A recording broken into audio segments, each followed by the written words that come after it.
दोस्तों नमस्कार। इस वक्त की बड़ी खबर सामने ये आ रही है कि जिस चीज का इंतजार पिछले कुछ दिनों से प्रदेश के कई लोग कर रहे थे, उनका इंतजार बर्खास्त मंत्री राजेंद्र गुडा ने पूरा कर दिया है।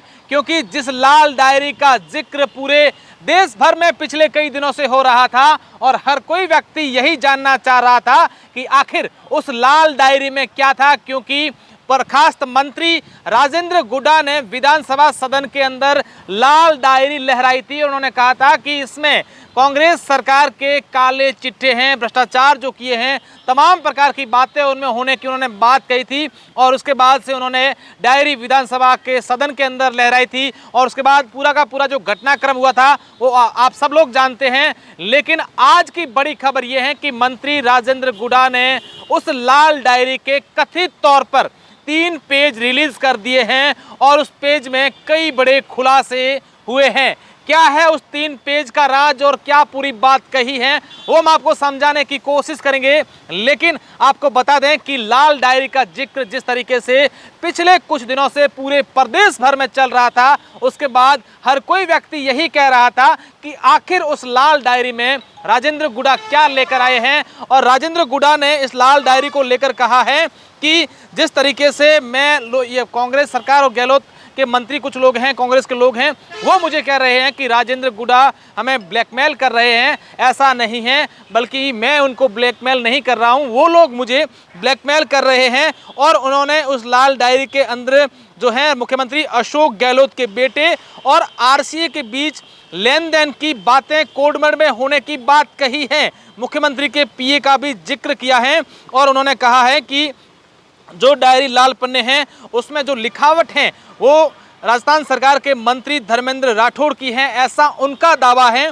और उन्होंने कथित तौर पर 3 पन्ने सार्वजनिक कर दिए हैं और उस पन्नों में जो लिखा है उसमें ऐसा जैसा धर्मेंद्र राठौड़ ने दावा किया है उनके अनुसार जो लिखा है, उन्होंने कहा है कि जो हैंड राइटिंग है वो धर्मेंद्र राठौड़ की है और डायरी के कुछ पन्ने मिसिंग हैं। लेकिन मेरे पास जो पन्ने हैं वो मैं जारी करूंगा। जिस तरीके से लगातार मेरे खिलाफ साजिश की जा रही है, अलग अलग मेरे पे मुकदमे किए जा रहे हैं, मैं भी उसी तरीके से स्टेप बाय स्टेप डायरी के जो पन्ने हैं वो रिलीज करूंगा। और मेरे से जो कांग्रेस के प्रभारी हैं रंधावा, उन्होंने माफ़ी मांगने की बात कही थी, तो मैं उनसे कहना चाहूँगा कि प्रदेश की महिलाओं के साथ जो अत्याचार हो रहे हैं, क्या उनकी बात का खुलासा करना मेरे से गलती हुई है? अगर वो गलती नहीं है तो मैं माफ़ी किस बात की मांगूं। और उन्होंने ये जिक्र किया है कि वैभव जी, और उन्होंने जो डायरी के पन्ने जारी किया उसमें लिखा है कि ये हैंडराइटिंग धर्मेंद्र राठौड़ की है और उसमें लिखा है कि वैभव जी और मेरी दोनों की आरसीए चुनाव को लेकर चर्चा हुई कि किस तरह से भवानी सामोता जो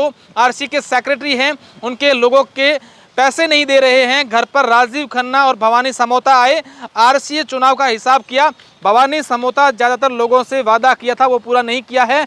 मैंने कहा यह ठीक नहीं है, आप इसे पूरा करो। तो भवानी समेता ने कहा कि मैं सीपी साहब की जानकारी में डालता हूं, फिर 31 जनवरी तक बताता हूं।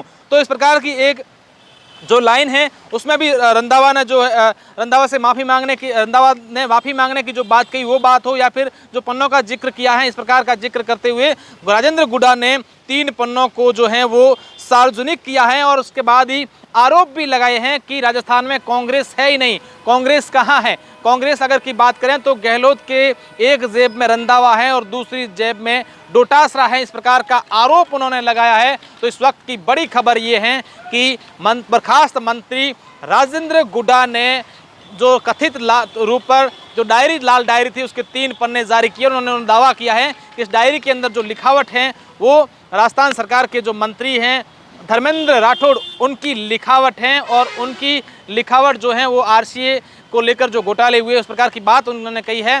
तो उन्होंने ये भी कहा है कि मैं और भी पन्ने स्टेप बाय स्टेप जारी करूंगा, क्योंकि जिस तरीके से लगातार मेरे ऊपर जो है साजिश की जा रही हैं उसी तरह मैं भी स्टेप बाय स्टेप जारी करूंगा। उन्होंने ये भी कहा है कि अगर मुझे जेल में भी डाला जाएगा तो मेरा विश्वस्त आदमी जो हैं, हालांकि उन्होंने इशारा किसी की तरफ किया है वो उनको पता है, लेकिन उन्होंने कहा है कि मुझे अगर जेल में डाल भी दिया तो मेरा विश्वस्त आदमी है वो मेरे जेल के अंदर होने के बावजूद भी धीरे धीरे पन्ने जो हैं उस लाल डायरी के जारी करेगा।